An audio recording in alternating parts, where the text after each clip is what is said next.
9. Racial discrimination has been a shameful part of the American history. Segregation policies and discrimination against Black Americans included the requirement that Black American children attend Black-only schools and were not allowed in the schools that white children attended. 9 students registered to be the first African Americans to attend Central High School, which opened in 1927 and was originally called Little Rock Senior High School.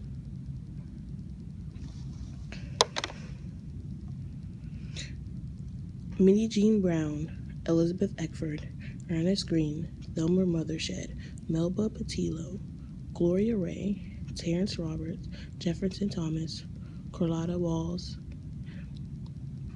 had been recruited by Daisy Gaston Bates, president of the Arkansas NAACP and co-publisher with her husband, L.C. Bates, of the Arkansas State Press, which was an influential African-American newspaper. Daisy Bates and others from the Arkansas NAACP carefully vetted the group of students and determined they all possessed the strength and determination to face the resistance they would encounter. In the weeks prior to the start of the new school year, the students participated in intense counseling sessions, guiding them on what to do once classes begin and how to respond to anticipated hostile situations. In the fall of 1957, 9 Black American students were told by the U.S. Supreme Court that they had the right to attend the Little Rock Central High School in Little Rock, Arkansas, and the news spread across the country. The 9 students that wanted to attend the school became known as the Little Rock 9. They were boys and girls that made it known that they were going to show up at the school to actually attend school. Arkansas was considered to be a southern state, and they carried many of the discrimination policies.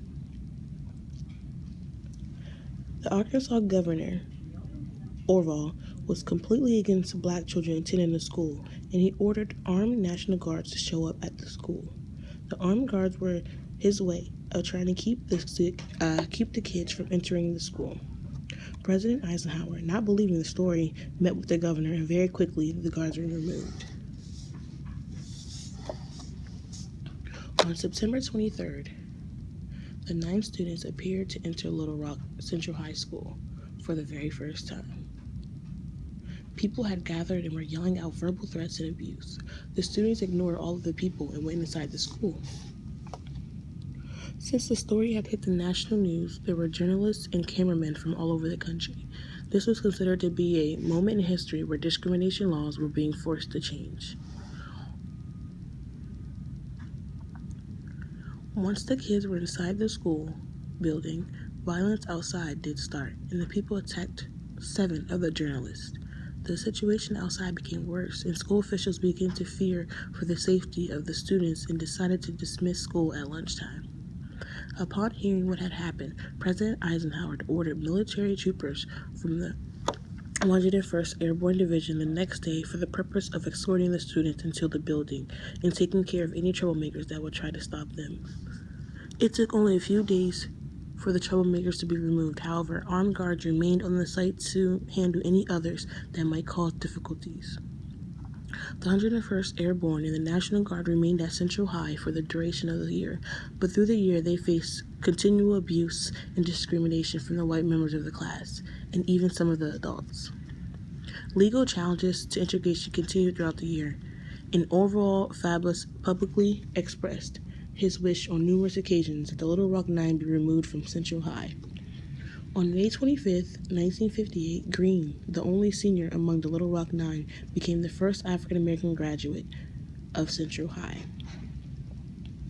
In September 1958, 1 year after Central High was integrated, Governor Orval Faubus closed Little Rock's high schools for the entire year, pending a public vote to prevent African-Americans' attendance. Little Rock citizens voted against integration and the schools remained closed. Other than Green, the rest of the Little Rock 9 completed their high school careers via correspondence or at other high schools across the country. Little Rock's high school reopened in August 1959. The presence of the students in Arkansas was the first major step in total integration of schools around America. and became an important landmark in American history. Without the bravery of these young students, the first step at desegregation would have never happened. The impact of Little Rock 9 continues to be felt and honored even today.